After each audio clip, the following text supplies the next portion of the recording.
What is up, everybody? Dan and the Fireman here. Today, we're going to be talking about this hit-and-run accident that this motorcyclist witnessed. Now, here's the thing. This motorcyclist decided to go out chasing this person. Now, I don't recommend you do that. I recommend you get your GoPro and you go ahead and get the license plate. Tell the cops. Remember, it's not your emergency. It is their emergency.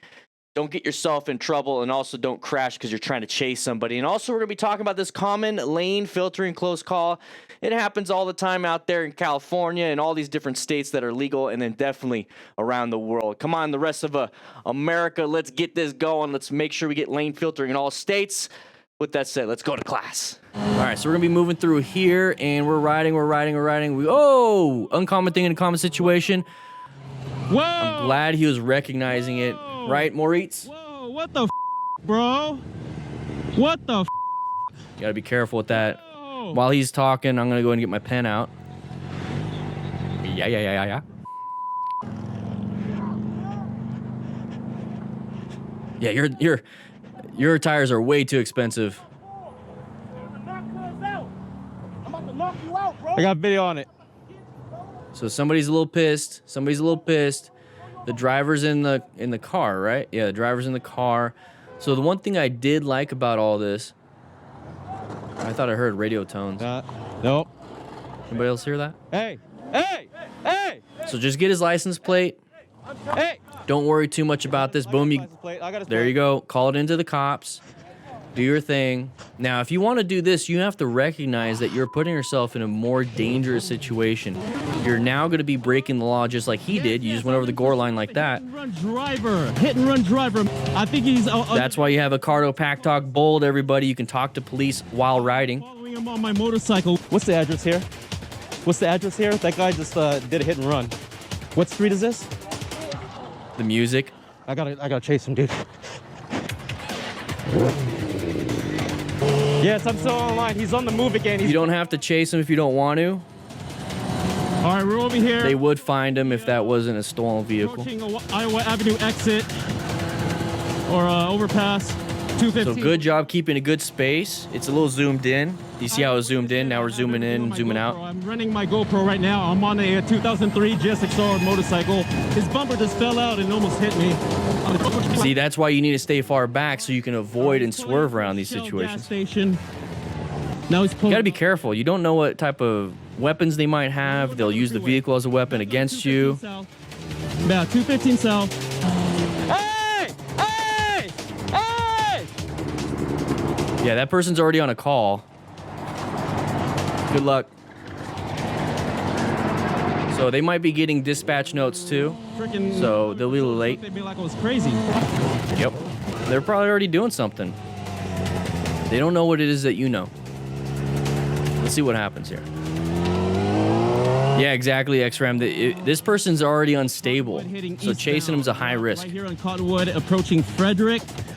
Right here on the intersection of Frederick and Cottonwood. He's doing a great job keeping his tone. Everything's good. What was that? No, we're parked. We're parked right now. Right before the intersection of Frederick. We're on Cottonwood.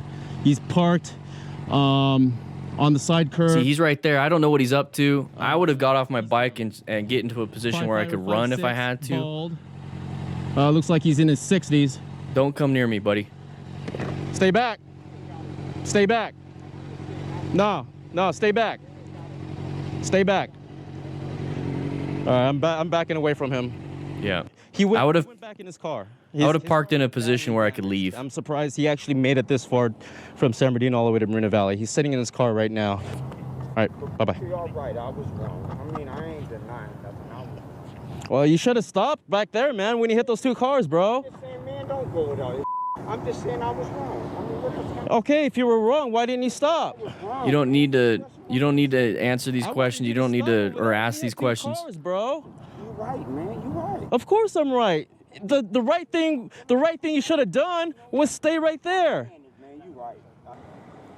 Hit and run. It's his job now. He's got it. Next to Walmart. I followed him all the way here. He took off at the scene of the accident. I have it on video. Man, I was wrong. That's all I can say. I can't say no more. They can say what they want to say, but I was wrong and I should have pulled up. And I just panicked. I was wrong. Man. Okay. Yes, I do, sir. Now it's over. All right. See, exactly. Now it's over. This whole situation, I'm not going to spend too much time on it. It was a long video. That's why we have a backup video. But here's the thing. You're going to chase this guy right here, this unstable person, while riding around. Remember, if he's breaking the law speeding, which is going to be kind of hard with his messed up front end, but if he's going to be breaking the law speeding, going crazy, doing all these different things, and you're following, just because you feel like you're doing the right thing doesn't mean it's safe for you to do so, and you might not also have legal consequences. There's plenty of times where people get in trouble for thinking they're doing the right thing. So understand that, weigh the consequences, weigh everything. Is it your emergency? Is it their emergency? Is it your problem? Is it their problem? You do as much as you possibly can while keeping yourself on a safe harbor. Okay, so you want to make sure you're as safe as possible. When we're parked in this situation, that person's starting to walk towards you, get off the bike. Get off the bike, because you can run better than you can backing up on your motorcycle like a Flintstone. So you need to be able to get off the bike, and you need to be able to get yourself out of there and defend yourself if you have to. Be very careful with people that are unstable like this. I've been on scene after this fact, and there's been times where these people are in handcuffs because they have attacked somebody doing exactly what the motorcyclist did, and then I'm there to treat the motorcyclist, and then or the person doing it, and then I'm there to treat the person that actually did it because they got their ass handed to them by the cops and then other people. So you got to be very, very, very careful with this situation. You are inserting yourself into a dangerous area, thinking that just because you have a camera, just because you are not in the wrong in all of this, that you're safe. It's not the case. That's not how the real world works. Just be aware of it. You do what you want to do. I wouldn't do it. I would have just got enough information for the plates. I would have given a general direction for what it is. And then I would have reminded myself, this is not my problem. This is not my situation. Insurance is going to handle this type of stuff. It's terrible for everybody else. But you know what? I'm going to go home to meet my family. I'm going to go home and do what I need to do. And I'm going to get myself out of danger. That's what I would be doing. Now, you do what you want to do. All right? So I have no critique on this. All right. Rider was fumbling with something and losing his attention to the road. Oh. What is that called, everybody? All right. So we're riding. Oh, went a little bit wide. Oh, what do you think happened there? Hit the side. So we got mechanism of injury on the right side on his shoulder, hip, possibly the head, wearing a half helmet. Be very careful. I think I did do a review. This might have been sent in to me by the person following, actually. Yeah. You okay? Get that shit stand down. I will. You guys okay? Yeah. You need me to call? You need me to make a call for you? Okay. All right. You gotta be very careful. No, we're okay. I think the problem is this right here, where it says Davidson. If it was an Indian. Anyway, we're moving. What happened, Nick? The paper falling down. You want to give the paper? The paper fell down. That's how you went down? Move from the paper. All right.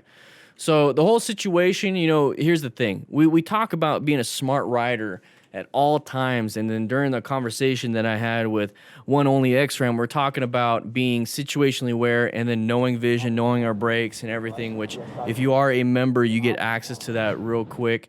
But here's the thing. Look at already. Not paying attention, not situationally aware. We're not even on the road. We're on the shoulder. We're fumbling with some things. We're zoned out. We are white stage. Look at over there on the top right. By the way, we are raising money for the Distinguished Gentleman's Ride. But white staged, gotta be paying attention. Doesn't matter if you're an amazing at brakes, if you're amazing in your cornering, if you can get knee down in the parking lot. It does not matter if you're not paying attention to what you're doing. So if we're moving through here, and look, all of us, we're going straight towards the wall. We have chevrons here. We have all this reflective.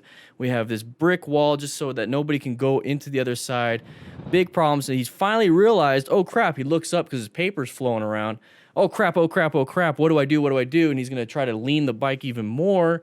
Doesn't help out when you're going too fast and you slam the brakes, which it looks like that right there. So let's go ahead and scroll back just a little bit. What's that? What happened there? Do you think you might have lost traction, gained traction, target fixated, David Vasquez, zoned out, all the above? Well, this is why we need to focus and pay attention to what we're doing. Hits the wall. Now, if we aren't paying attention, so we have terrible situational awareness, we're not seeking out and recognizing hazardous situations like the SMART Rider principles, which is going to pop up right there. SMART Rider principles, maintain fundamental skills, and then if it all fails, make sure we have gear. Acquire and utilize personal protective equipment. So he hits the right side, so his hip, hits his shoulder, hit his elbow, hit his side of his head. Thankfully, he has at least a half helmet. Hopefully that absorbed the impact. And it looks like he's got boots on. But I would wear a full face helmet, because if you turn your head a little bit and hit your chin, there goes your chin, there goes your face, there goes your airway, there goes your breathing, and possibly start choking on your own blood. So thankfully we got this person right here. I believe this is a DDFM crew member, because I remember somebody sending this in to me a while back. Thank you for rescuing another rider, which is part of the Smart Rider principles, helping him to lift the bike up, because who knows, he could have had an injury, couldn't get the bike up. Got to be very careful. So thank you so much for doing that. You need me to make a call for you? No. And thank you for, probably a veteran, so thank you for your service, by the way. All right, so we're riding here. Lane filtering, be very careful. Now, what is the thing we talk about in terms of patterns? What was that big open area looking like? Yeah, what is this lane moving quicker too? All right, nice, nice. You just broke a mirror on a Mustang when they need those more than any other car, because they like to run over pedestrians. So anyways, we're gonna be lane filtering right here. Okay, so lane filtering, what are some of the problems we have lane filtering? Just take a quick look. You can already see one of the problems. We have no escape paths to the left or the right. We can only accelerate or decelerate, okay? Getting your knee down in the parking lot doesn't help you here. So here's the thing. We can only do those things. We can't go anywhere. We have a terrible line of sight because all these vehicles are blocking our line of sight. We don't have anything in terms of when we're planning it. So we position for safety, locate hazards. Well, vision is terrible, so we can't locate hazards. Adapt to hazards. Well, good luck. You're going to have to be very quick when it comes to that. So this is what we need to do. We need to be situationally aware and find the certain patterns that screw you up. So here's the thing. It's very hard to see, but there's this big open lane, which you will see once it's zoomed back out. Okay, so right now it's zoomed in on the camera. Big open lane there. Mustang is wanting to go in there. So the pattern that we're looking out for is a big open lane on one side and not an open lane on this side. So if this open lane is right here and it's moving, there's enough space for a vehicle to get in, this person is going to want to go into that lane, and that right there is the pattern. So once you see like a big open lane right here, be very careful about anybody going over here and wanting to go into your lane. Very, very careful. So that's why we need to go barely over the speed of the other vehicles next to us, and that's what Montana, California, Utah, and who else? Go ahead and name it in the chat. Is it? Yeah, it's Utah. All these different people are now enacting some lane filtering, lane splitting laws, and a lot of them are based on of go a little bit faster than the speed of traffic, but not too much. It's typically 10 miles an hour. So that way you can progressively brake. This way you can find escape paths. This way you're not outrunning your vision, not outrunning your reaction time. And that right there is very important. So if the traffic is not moving, how fast should you be going? About 10, 15 miles an hour. I think you can brake in time in 10, 15 miles an hour.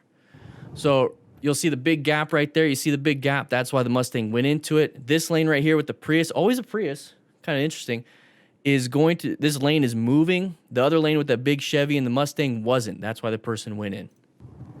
So let's take a look. See that big open lane? See, look how big open lane this is. And it was all zoomed in just a second ago, but look how big of an open lane this is. Now, you should have seen it ahead of time. Thankfully, he was able to just make it a close call, not a crash. But don't do this. We talk about inattentional blindness and all these different things. That person did not see you. It made a mistake. They didn't check their mirrors, whatever the excuse is. Now we're going to break some mirrors. And if this is not legal in your area, well, guess what?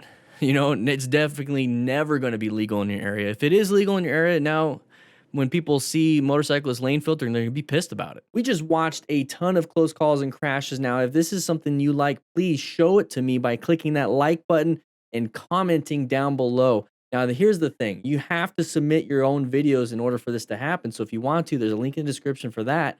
But go ahead and check out this video right here, and then maybe this one right here. This one's actually pretty dang good. I had a ton of fun with this one.